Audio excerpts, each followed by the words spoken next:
Hello guys. So you see, in the last couple of weeks, maybe the last 2 or 3 weeks, um, I was just blasting and trying to make this chain lightning build viable for PvP. You know, in the beginning of the season I tried playing the chain lightning for PvP and it was dog shit. Not that it wasn't good against other characters, it was decent, but against Lightning Spear it was just dog shit. But I didn't want to give up, and I was determined to make this build work for two reasons. First, because this build is very enjoyable to play. In my personal opinion, I absolutely love the playstyle. Right, it's not boring and brain dead as the lightning spear, where you just walk and spam your lightning spear. Right, spam cooldowns. Basically, that's what it is. You just walk and spam frozen open lightning spear. No, this is like next, way beyond that. It's not just next level. It's way beyond that. In terms of complexity, I mean. And second, the other thing is that visually the play style is more pleasant. Second reason is because this build is frying Blizzard servers.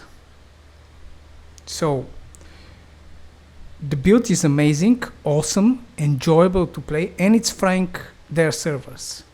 Like, two amazing reasons to just put all the effort to make this build work and just blast all the time until you basically fry everything on these servers. However, I should warn you two things here. First, this build requires enormous gear, like not in amount of gear, like the rarity of the gear you see, it's just crazy. And second, this build by far is the most complex one that I have ever played in this game since the release of the game last year in the summer last year. It's very difficult to play this build because first it's not immortal, and second you have the cooldowns. They change the cooldowns in a way that you activate your ability that has a cooldown, and until the duration of that ability is over, the cooldown doesn't start. So let's say you activate Flame Shield, the cooldown won't start until your Flame Shield actually expired. What this does is that it gives your opponent more time in which you're vulnerable to damage, right? Like, not like vulnerable, you are exposed to damage, let's say. But that's a problem because it's not so friendly to play this build. Like, I don't want to say noob friendly, but let's say entry level friendly, right? In PvP, it's not at all. Because if previously you had to, like, let's take for example season 2, you use Flame Shield and there weren't that many items that gives you like crazy amount of cooldown reduction. You couldn't reach like you activate Flame Shield and by the time the duration is over you can activate it again. No. In season 2 it was, you could get some cooldown reduction, but definitely not as the cooldown reduction that you can get now in the game. And the other thing is, although that there wasn't such like amount of cooldown reduction that you could stack, at least the cooldown was starting counting after you activate your ability. And still, even without that many cooldown affixes on your gear in Season 2, you would still be able to use your cooldowns more often than now, maybe. You know, for example, you have to temper Flame Shield. You have to stack a lot of cooldown to be able to reach something like Season 2, let's say, where there wasn't so many cooldowns. And it's again because they changed how cooldowns work now. So that's one of the reasons why this build is so complicated to play, because you have to constantly watch your skill bar. But not only the skill bar, you have to watch your skill bar, you have to watch your enemies, what they are doing, where are they, what they are using. You know, if you, for example, play against Sorc, you have to watch when they use their teleport, flame shield, and ice armor, and know what they have at the moment, what they used, what do you have. You have to look at your skill bar all the time. And you know, you just watching everything all the time. It's very demanding to play this build. But if you don't have problems with this, if you're comfortable with doing this, then this build is, in my opinion, extremely enjoyable to play. Without further ado, let's go straight to the gear. Again, I know what you're thinking, 3 Ubers and just a set of unique items. Like, what are you even talking about? Listen, if you don't have these items, forget about playing this build. And the reason for that is because you will just get one shot from the Lightning Spear Sorcs. If you don't have this gear, just play something else. Play Lightning Spear, for example. Or in fact, for the Lightning Spear, you will need less demanding gear, you know, to wreck everything, than for this Chain Lightning build, which is, again, it is crazy. I agree with that, but it is what it is. It's how they designed the game, or this build specifically. Anyway, so for the helmet, you need Thundario.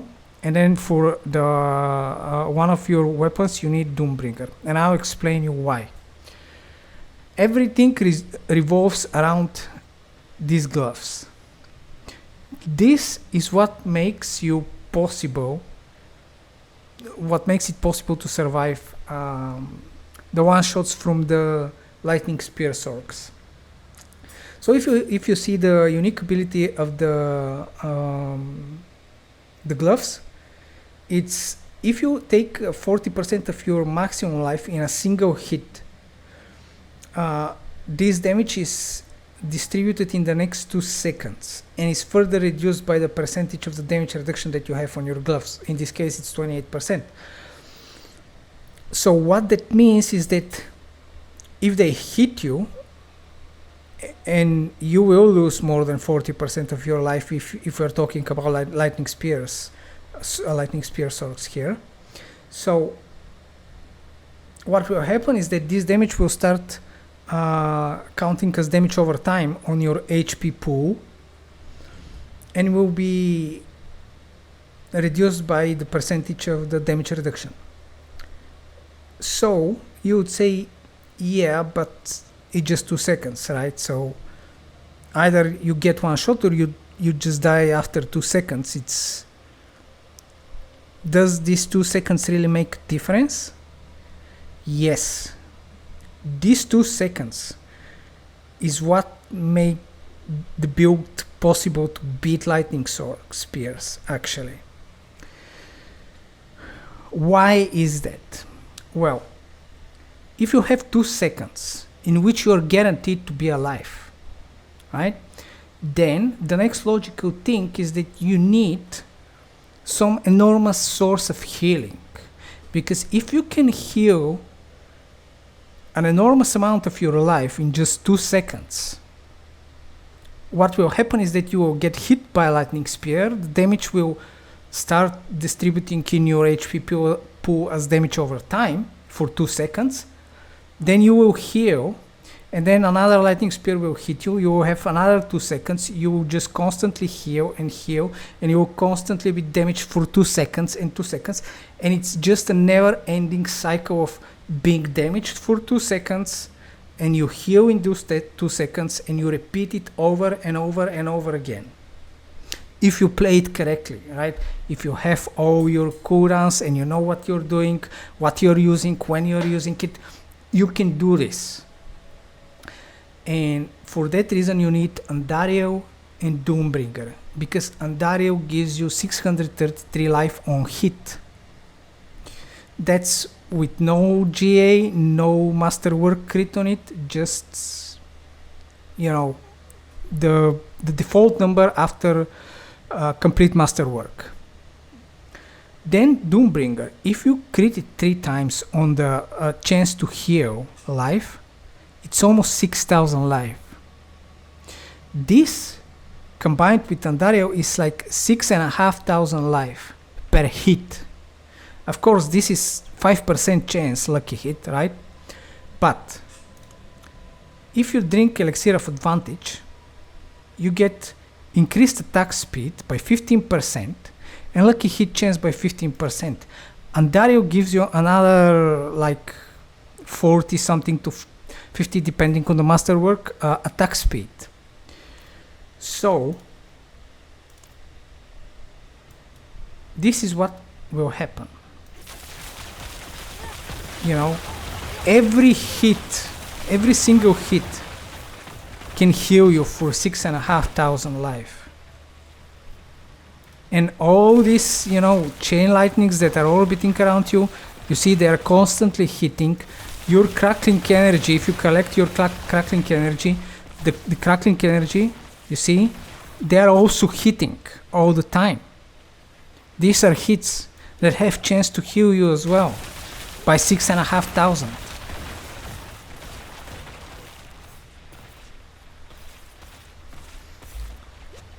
So this is how you manage to stay alive. And as you can see, I don't even have my armor kept. Because yeah, there's nowhere where I can put armor, you know, on the gear. Like, where do you put? It's like 3 uber uniques and 3 regular uniques. Like, where exactly do you put the armor? I have percentage total armor on the amulet, almost with max row, and I still don't have my armor maxed, but you know, it is what it is. Still, it's not that bad because it's 78, the maximum is 85, so it's fine, and you're healing yourself all the time. And on top of that, let's take a look. I have 14.5% damage reduction from Doombringer just as an affix. Then the unique ability of the sword is that you have 25% chance to reduce the enemy damage by 20%. That's another 20% damage reduction. So only the sword alone gives you almost 35% damage reduction. Then you have almost 30% damage reduction from Tyrio's Might. That's 65% damage reduction, almost. And then a good row, like let's say 20% or 18% damage reduction from the Axial Conduit. That's around 80 to 85% damage reduction. And then if you take a look at the glyph, here we are using Reinforced, which gives you another 15% damage reduction while you have an active barrier. And when you activate Ice Armor, you have barrier. So when you use cooldowns, you have barrier because, you know, we are taking protection. So every time you use teleport, flame shield, ice armor, you have barrier. That's another 15% damage reduction. So it will be quite difficult to kill you. Now, let's first take a look at the Paragon because it's very easy. Now, if you watched my previous video on the Lightning Spear Sorc, the Paragon board is exactly the same. There is only one small change. So here, instead of the conjurer glyph, I put the control glyph because we are not playing conjurations. This is chain lightning build. We need more damage for the chain lightning. So we are taking the control glyph. And what I did is that I removed the intelligence points, because the intelligence you need for the conjurer. For this you need dexterity, so you just take all the available dexterity points, and then you have 2 extra points. These 2 extra points I just put here: damage to burning enemies and another damage to burning enemies. Why control glyph and why damage to burning enemies? Because we have frostbolt and firebolt, and we take them as enchantment. So every hit will apply burning on the enemy, and every hit will apply chill on the enemy. Chill is considered crowd control, so you will always have the bonus from the control glyph active. That's it. That's the only difference between the lightning spear and the chain lightning. Again, I will have a link in the description, and go and check the RageGaming video about the lightning spear Sorc if you want, if you prefer that, because this is just very slightly modified version of his original build. So I advise you go and check that video out. Now for the skill tree, just quick summary, because I'll have everything in the description. So we are taking firebolt and frostbolt. No points needed anywhere because we just need them for the enchantment. Then maxing out chain lightning, enhanced chain lightning, and greater chain lightning. 1 point in flame shield, enhanced flame shield, and shimmering flame shield. Teleport, enhanced teleport, and shimmering teleport. Then you need ice armor, enhanced ice armor, and shimmering ice armor. Then 3 points in precision magic, 1 point in align the elements, 3 points in protection, 3 points in mana shield. Then 1 point in inner flames and 3 points in devouring blaze. Again, because you will have increased crit damage, because the enemies will be both burning and they will be crowd controlled. Then 1 point in static discharge, 3 points in shocking impact, 1 point in invigorating conduit. Then we take the ultimate and the 2 nodes after the ultimate, so it's the primal stable current and supreme unstable current. 1 point in cursing currents, 1 point in conduction, 3 points in conduction, then 3 in convulsions, and 3 in electrocution, and finally we take Vir's Mastery. Now for the gear, again you need Andario, Tyriel's Might, and Doombringer. If you don't have Tyriel's Might, I assume, I guess, because I haven't tested this, but theoretically it might work, just normal legendary armor, like chest armor, and you want intelligence, max wife, and armor on it. And then you can temper whatever you want, like flame shield duration if you can temper on the armor, or some crowd control effect. And as an aspect, that's the important thing. If you don't have the Tyriel's Might as an aspect on the legendary chest piece, you want the Vir's Mastery aspect that gives you damage reduction, right? That can actually compensate for the damage reduction that Tyriel's Might gives you. So for the gloves, you need Endurance Fate. If you don't have these gloves, forget playing this build. You will just get one shot from the lightning spears all the time. And try to get it as high a roll as possible on the unique ability, right? Then you need Axial Conduit. Again, try to get this the explosion with the high possible value, like preferably the maximum value, right? And then ranks to Chain Lightning as high as possible. Mine is not perfect, but it's good enough. Then you need Essus Heirloom. This you need because it gives you a lot of crit strike chance. As you can see, I almost have no crit chance anywhere, and I have let me see, 60% crit chance. Alright, I have 60% crit chance with no crit chance anywhere on my gear. But if you want to have this, then you need Tyrios Might with, you know, greater affix movement speed and hit the greater affix movement speed. Then you need this with greater affix movement speed, and you need movement speed on the amulet. Right? It's not gonna be easy. But the thing is that if you get to 60% without using crit chance anywhere on your gear, you can just put this aspect on your ring that gives you core skills cast at or above 100 mana gain 40% increased crit strike chance. And you will always cast them above 100% because on the amulet as an aspect you put Starlight. And Starlight gives you 60% of your primary resource whenever you heal 20% of your life. Now you will heal 20% of your life all the time, even more than that, because you're healing 6,500, or at least, you know, 633 per hit. And just take a look at my pool, mana pool now. See, my mana pool is just always full. And because of this, because it's always full, I always get the 40% increase crit strike chance from the aspect. And I have 60, which means that I have exactly 100% crit chance, which means that when I do this, every single hit is critical strike.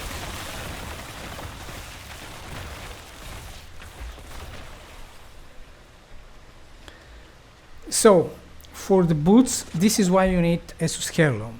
And try to get it with the movement speed as GA. You don't care if there are other GAs on it, but the movement speed, try to get it with greater affix, and then the unique effect also with the highest percentage possible, like 38 to 40%, something like that. Then on the amulet, you want max 5 movement speed, total armor, you temper movement speed, and whatever you want really, like flame shield duration or a stable current cooldown reduction. Then you need for the other ring, you want max life, lucky hit chance, and chance to make enemy vulnerable for 2 seconds, because this will be the only way to apply vulnerable to enemies. And you need to apply vulnerable because Andario's poison damage scales from vulnerable. That's the reason why we are using the blue gems here for vulnerable damage, because the vulnerable damage scales both your damage and the poison damage from Andario, whereas crit damage is just, you know, crit damage. And I don't know now, after the Loot Reborn, after they reworked everything, I don't know if that's still the case, but the PvP before Loot Reborn had a soft cap of crit damage at 200%. That's not to say that if you stack more than 200%, it's not working in PvP anymore, but it had significant diminishing returns after 200%, specifically for PvP. And I don't know if that's still the case, but just to be on the safe side, it's better to take vulnerable damage in this case than crit strike damage, because, you know, you already have like 465 crit damage, 450. So on the other ring is Taurasha, and don't worry if it's with greater affix or no. What's important for this is to have it as high row on the unique ability, like the percentage damage. Mine is 17.5 and 70, but you can see that if you get something like this, or ideally something like this, is way better than if you have, like, let's say 15 or 10%, but it's GA. It doesn't matter if it's GA. What matters is this, the percentage, because it's per element. You are applying, again, fire, cold, lightning, poison from Andariel, and shadow from the Dawnbringer. That's 5 elements. This is just, let's say on GA, it's 183%. It's not multiplicative, it's just percent. This is way better. But, you know, I'm just lazy to master work it. And still this is, you know, 17.5, so it's fine. Then lastly, on the focus, you want intelligence, max life, lucky hit chance, damage or lightning damage, and a chance for chain lightning projectiles to cast twice. And then the aspect is the aspect for the chain lightning that, you know, has 25% chance to deal additional damage. One last thing. If you like this build and you want to try it, you want to play the chain lightning build, now is the moment. Because, I mean, this season. Because if you skip it and, like, if you like the build, but you're like, well, I'll play it next season. Next season you won't be able to play this. I'm almost certain that this build alongside with the lightning spear will be absolute dog shit, and one of the reasons for that is because it's frying their servers, and it will be utterly nerfed to a point where we will be unplayable, unusable. It will be complete garbage. Take a look at ball lightning. Ball lightning was once just in season 2, and it's absolute dog shit after that. And it was like at the end of last year, so it's been almost a year since ball lightning is just garbage. And this will be with the chain lightning and the lightning spear, so just have that in mind. And that's basically it. The entire build. It's extremely enjoyable to play, and it's extremely difficult to play. So, with that being said, I want to keep this video as short as possible, and this might be, if not the last, for sure one of the last videos that I made for this season, because I think I've tested and played all the builds that I wanted. Maybe there is one more BS build that I'm cooking, but we'll see how that goes. And yeah, with that being said, I'll see you in the next one.